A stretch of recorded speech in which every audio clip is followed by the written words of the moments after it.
बिस्मिल्लाहिर्रहमानिर्रहीम। अस्सलाम वालेकुम नाज़रीन, program political leaks with Shahid Malik के साथ आपकी खिदमत में हाजिर हैं। नाज़रीन, आज के इस प्रोग्राम में हम बात करेंगे सदारती निज़ाम के हवाले से कि क्या पाकिस्तान में सदारती निज़ाम को दोबारा वापस आना चाहिए। अगर हम 60s का दौर देखें तो उस वक्त पाकिस्तान सदारती निज़ाम के ज़ेरे असर काफ़ी तरक्की कर रहा था और दुनिया के दीगर ममालिक पाकिस्तान से कर्जा लेते थे। लेकिन जब से 1973 के पार्लिमानी निज़ाम का आइन नाफिज हुआ उसके बाद से एक ऐसी डाउनफॉल शुरू हुई पाकिस्तानी इकॉनमी और पाकिस्तान के मुल्क की कि आज हम 2021 और 22 में ग्रे लिस्ट के अंदर हैं और खदशा जाहिर किया जा रहा है कि FATF में पाकिस्तान जल्द ब्लैक लिस्ट हो जाएगा। हम देखते हैं कि मुख्तलिफ ममालिक जो सुपर पावर्स हैं इस टाइम, जिनमें के Germany, France, America, Russia, China, even ये सब सदारती निज़ाम चला रहे हैं और इनका मुल्क जो है वो तरक्की की राह पर गामजन है। तो आइए शाहिद साहब से जानते हैं कि वो इस बारे में क्या कहेंगे। जी अस्सलाम वालेकुम शाहिद साहब। जी वालेकुम अस्सलाम। शाहिद साहब, आप क्या समझते हैं, पाकिस्तान के पॉलिटिक्स को आप काफ़ी करीब से देखते हैं, तो इसमें पार्लिमानी निज़ाम ही चलना चाहिए या सदारती निज़ाम को अब वापस आना चाहिए? जी मोहसिन साहब, पाकिस्तान में पार्लिमानी निज़ाम जो है, जमहूरी निज़ाम जिसको हम जिसमें प्राइम मिनिस्टर पावरफुल होता है और वो हुकूमत का सरबराह होता है, वो निज़ाम तो हम पिछले 25-30 सालों से अगर आप देखें 80s से लेके आज तक वो नाकाम ही चलता आ रहा है और वो अभी तक हुकूमत जो है या वो निज़ाम जो है आवाम को डिलीवर नहीं कर सका। और हर आने वाली हुकूमत पिछली हुकूमत को ज़िम्मेदार ठहरा के अपनी हुकूमत का टेन्योर पूरा करके आवाम को सबज़ बाग दिखा के और निकल जाती है और एक दूसरे पर इल्ज़ाम तराशियाँ और एक दूसरे की लेग पुलिंग और इस तरह का। तो मैं समझता हूँ सदारती निज़ाम एक बहुत अच्छा निज़ाम में हुकूमत है। जैसे आपने अमेरिका की मिसाल दी, रशिया की मिसाल दी, चाइना की मिसाल दी, ये तीनों इस वक्त सुपर पावर्स हैं दुनिया में और तीनों में सदारती निज़ाम चल रहा है और हम लोग इन्हीं को फॉलो करते हैं। हम कभी अमेरिका की लॉबी में थे, आजकल हम चाइना के साथ हैं। तो हम जिन ममालिक को फॉलो करते हैं या जहाँ जिनका हुक्म हम पे चलता है वहाँ सदारती निज़ाम है, लेकिन हम यहाँ पे पार्लिमानी निज़ाम में हुकूमत जो चला रहे हैं। तो मेरे ख्याल में इस मुल्क के अंदर काफ़ी तजर्बात कर लिए गए हैं, लेकिन आप देखें कि पाकिस्तान की तारीख में जो सुनहरी अदवार गिने जाते हैं जिसमें अवाम को किसी हद तक रिलीफ दिया गया, तो वो सदर अयूब खान साहब का दौर अगर आपको याद हो, फिर सदर ज़ियाउल हक साहब का दौर और फिर सदर मुशर्रफ साहब का दौर, ये वो ऐसे 3 दौर थे, अदवार थे जिनमें ईवान सदर मजबूत था और वज़ीर आज़म जो थे वो डमी होते थे। तो मैं समझता हूँ कि सदारती निज़ाम से जहाँ आपके बहुत से हुकूमत को यानी अखराजात से छुटकारा मिलता है और वहीं पे ये है कि सदारती निज़ाम में जो सदर पाकिस्तान होगा या जो माजी में रहे हैं उनको एक सुकून होता है कि ना उनके ख़िलाफ़ कोई तरीके में एतमाद आएगी, ना उनको कोई इलेक्टेबल जो है वो ब्लैकमेल कर सकेंगे, ना उनको फॉरवर्ड ब्लॉक बन सकेगा। और ये डायरेक्ट इलेक्शन आवाम से एक बैलेट पेपर पूरे पाकिस्तान में प्रिंट हो जिसके ऊपर तमाम पार्टी सरबराहान के जो जैसे नून लीग की तरफ से नवाज शरीफ साहब, पीपल्स पार्टी की तरफ से आसिफ जरदारी साहब, PTI की तरफ से इमरान खान साहब, JUI फे की तरफ से फजल रहमान साहब, MKM की तरफ से, इस तरह तमाम जितनी भी जमातें हैं उनके सरबराहान के दरमियान 1-to-1 इलेक्शन हो और जो पार्टी उसमें पूरे पाकिस्तान में से मेजॉरिटी वोट हासिल करे वो अपना सदर नामजद करे और सदारती निज़ाम के ज़रिए इस मुल्क को चलाए। उसमें ये होगा कि एक सदर पाकिस्तान पूरे मुल्क में हुकूमत करेगा, उसके नीचे 4 गवर्नर्स होंगे चारों सूबों के अंदर, या गिलगित बल्तिस्तान को भी अगर शामिल करें 5 सूबों में गवर्नर्स होंगे नीचे। और उसके अंदर ये आपकी मर्ज़ी होगी सदर पाकिस्तान की कि वो अपनी काबीना के लिए जिन अहल लोगों को चुनना चाहे वो सिलेक्ट कर ले विदाउट इलेक्शन, वो सिलेक्शन का प्रोसेस होगा। और उसमें आपके ये जो काबीना में 50-50 वज़रा, वफाक में और सूबों में 50-50 वज़ीर और उनकी गाड़ियाँ, उनके अखराजात, असम्बली के अखराजात, हर MNA का TADA, उनके तनख्वाहें, उनके अलाउंसेस, तो पाकिस्तान की मैशत पे एक बहुत बड़ा बोझ है ये जो पार्लिमानी निज़ाम है। तो अगर सदारती निज़ाम का एक तजर्बा दोबारा करके देख लिया जाए, और मैं समझता हूँ इस्टेब्लिशमेंट को भी चाहिए कि उनको भी मार्शल लॉ लगाने की कभी ज़रूरत नहीं पड़ेगी जैसे माजी में उनको मार्शल लॉ लगाने पड़े। अगर इस मुल्क में सदारती निज़ाम को नाफिज किया जाए तो मैं समझता हूँ बहुत से अवामी मसाइल जो हैं वो इंशाल्लाह हल होंगे, ना सिर्फ हल होंगे बल्कि पाकिस्तान कि इकॉनमी भी तरक्की करेगी और पाकिस्तान मौशी तौर पे और सियासी तौर पे मुस्तहकम होगा।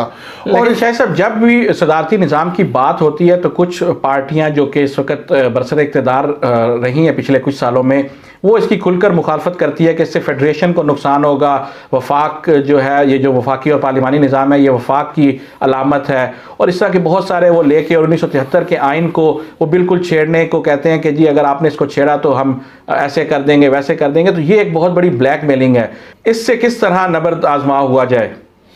देखिए मोहसिन साहब, ये तो जो हुकूमतें बनाते और गिराते हैं ये उनका काम है। हमारी जो इस्टेब्लिशमेंट है वो इसके ऊपर काम करे, और मेरे ख्याल में अवाम इस निज़ाम के लिए तैयार है, अवाम इस निज़ाम को वेलकम करेंगे। और सियासी जमातें बेशक यही रहें, वोटिंग जो प्रोसेस है सिर्फ उसको थोड़ा सा तब्दील करने की, इलेक्शन रिफॉर्म्स के ज़रिए आप उसको तब्दील करें। अब तो इलेक्ट्रॉनिक वोटिंग मशीन आ गई हैं और उसमें पूरे मुल्क में एक वन बैलेट पेपर चले और उसके नतीजे में जो रिज़ल्ट आए उसके तहत वो उनको, बल्कि मैं तो समझता हूँ इसमें तमाम जमातों को उनकी वोटों की उसके हिसाब से उनको नुमाइंदगी दी जाए, शरह के हिसाब से। जो सबसे ज़्यादा जमात वोट ले वो उसका सदर बने, जो उससे कम वोट ले उनको भी इस तरीके से नुमाइंदगी, वज़रा की सूरत में उनको नुमाइंदगी दे दी जाए या गवर्नर उनका बना दिए जाए।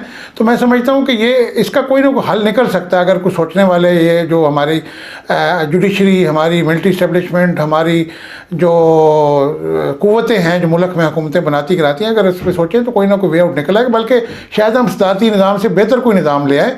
तो मकसद तो आवाम को रिलीफ देना है। तो हम देखते हैं कि यहाँ पे एक इलेक्शन के बाद आपको जिस तरीके से ये पार्टी, इलेक्शन से पहले लोग अपनी वफादारियाँ बदलते हैं, एक जमात से दूसरी जमात में जाना, और फिर इलेक्ट होकर आने के बाद फ्लोर क्रॉसिंग आपको नज़र आती है, जिस तरीके से फॉरवर्ड ब्लॉक अपनी ब्लैकमेलिंग करते हैं, जिस तरीके से ग्रुप्स वजारतें मांगते हैं अपने लिए।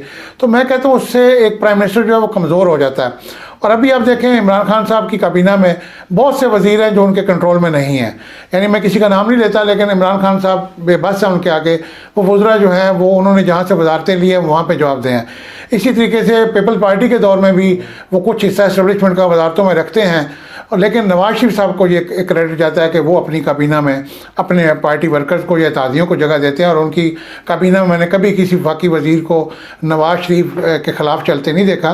तो यहाँ पे सियासी निज़ाम को थोड़ा सा आप तब्दील करें, सियासी रहनुमाओं के ऊपर, इसके ऊपर आप ऑल पार्टीज़ कॉन्फ्रेंस बुलाएं और नया कोई हल निकालें, जिससे अवाम ये जो रोज़ बरोज़ की जो सियासी हुकूमतों की तब्दीली और हुकूमतें गिराने और हुकूमतें बनाने, और इसमें मैं समझता हूँ इस्टेब्लिशमेंट भी बदनाम होती है।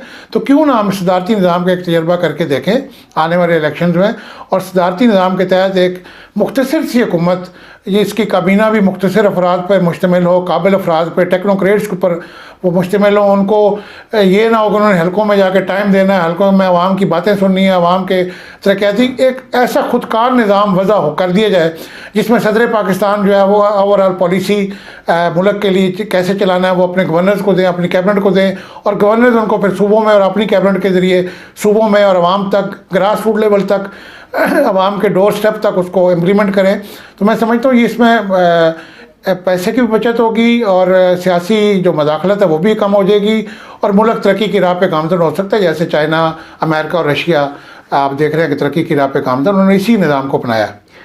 शायद साहब, दूसरी तरफ अगर हम कामयाबी की ही बात कर रहे हैं तो यूके या यूनाइटेड किंगडम जो है उसको जमहूरियत की माँ कहा जाता है। वहाँ पर यही पार्लिमानी निज़ाम बड़े अच्छे तरीके से चल रहा है और वहाँ पर कभी हमारे मुल्क जैसा हाल नहीं हुआ है। लेकिन यहाँ पर ऐसा क्या मसला है, आप क्या समझते हैं? ये इलेक्टेबल्स की सियासत हो गई है, और क्या जो इलेक्टेबल्स सेलेक्ट होके आते हैं वो फिर ब्लैकमेल करते हैं हुकूमत को, और अपने मफाद के लिए अवाम को पसे पुश डाल के वो सिर्फ अपनी गेम करना चाहते हैं? ये बिल्कुल अभी तक तो यही चीज़ें सामने आ रही हैं। आप आज भी पंजाब काबीना के अंदर देख लें, आपको बहुत वही फैमिलीज नज़र आएंगी जो हर दौर में कैबिनेट में होती हैं। कभी बड़ा भाई होता है तो कभी छोटा भाई होता है। आप किसी को भी जो है ना वो इलेक्टेबल्स को काबीना से बाहर नहीं निकाल सकते। आप काबिल लोग मैं ऐसे बेशुमार MPs को जानता हूँ, MNS को जानता हूँ जो बहुत काबिल हैं, वो अच्छे डॉक्टर उनमें बैठे हैं, अच्छे इंजीनियर उनमें बैठे हैं, अच्छे इकोनॉमिस्ट उनमें बैठे हैं, लेकिन उनको काबीना में चांस नहीं मिलता। और वो यही वजह है कि वो चूँकि अकेले होते हैं, और ये दूसरे जो इलेक्टेबल्स हैं इनके इन ग्रुपिंग, जैसे अब जनूबी पंजाब के ग्रुप है वो पीपल्स पार्टी के दौर में भी रहा, नवाज लीग के दौर में भी रहा, अब पीटीआई के दौर में भी आ गए, तो वही लोग वजारतें लेके और दोबारा नए चेहरों के साथ हुकूमत में आ जाते हैं।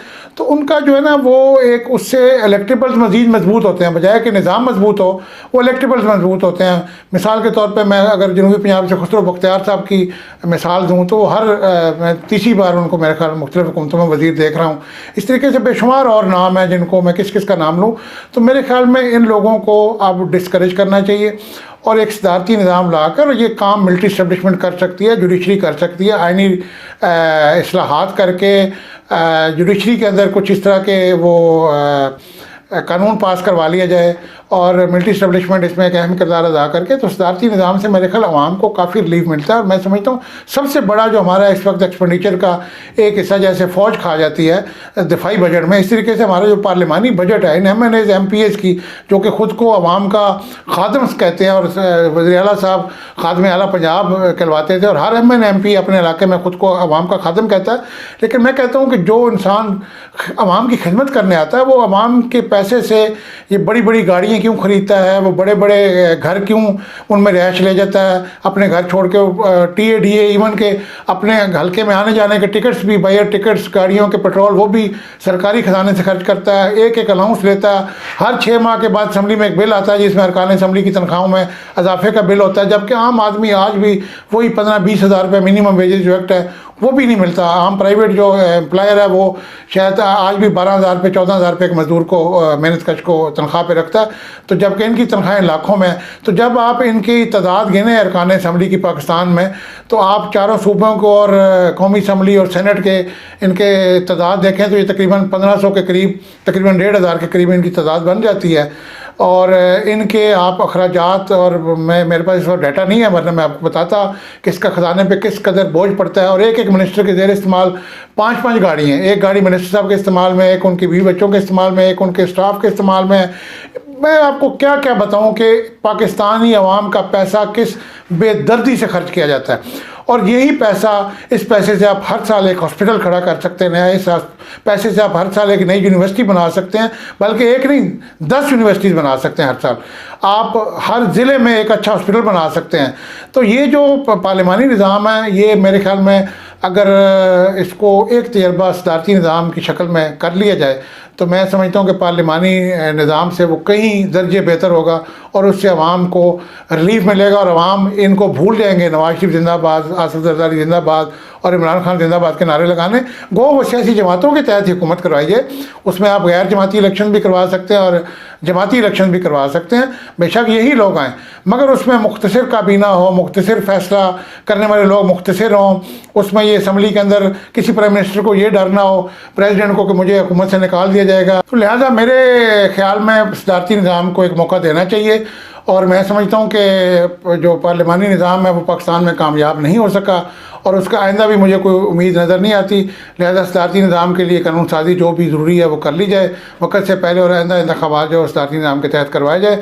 या फिर अगर पार्लिमानी निज़ाम ही चलाना मकसूद है तो फिर इसकी आइनी मुद्दत जो है उसको 5 साल से कम करके 3 साल कर दिया जाए। तो मैं समझता हूँ कि उसमें ये जो सियासी माजराई है ये आइंदा के लिए ख़त्म हो जाएगी और हर हुकूमत अपनी 3 साल आइनी मुद्दत पूरी करके इलेक्शन में चली जाए। जी, thank you very much Shahid साहब। जी नाज़रीन, आप सुन रहे थे शाहिद साहब की गुफ्तगू।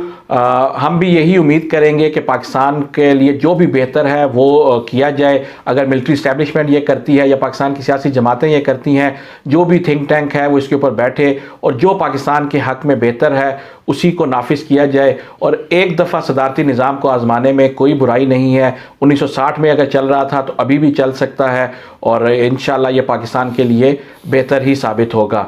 सोशल मीडिया के ऊपर हम देख रहे हैं कि काफ़ी ज़्यादा इसके ऊपर कैंपेन की जा रही है कि सदारती निज़ाम को लाओ। इसके लिए अवाम को चाहिए कि वो इसको भरपूर सपोर्ट करे, पाकिस्तान में सदारती निज़ाम के लिए अपनी आवाज़ बुलंद करे। उम्मीद करते हैं आपको हमारा ये प्रोग्राम पसंद आया होगा। इसके साथ ही अपने मेज़बान मोहसिन मलिक को इजाज़त दें। आपसे मुलाकात होगी बहुत जल्द। अल्लाह हाफ़िज़।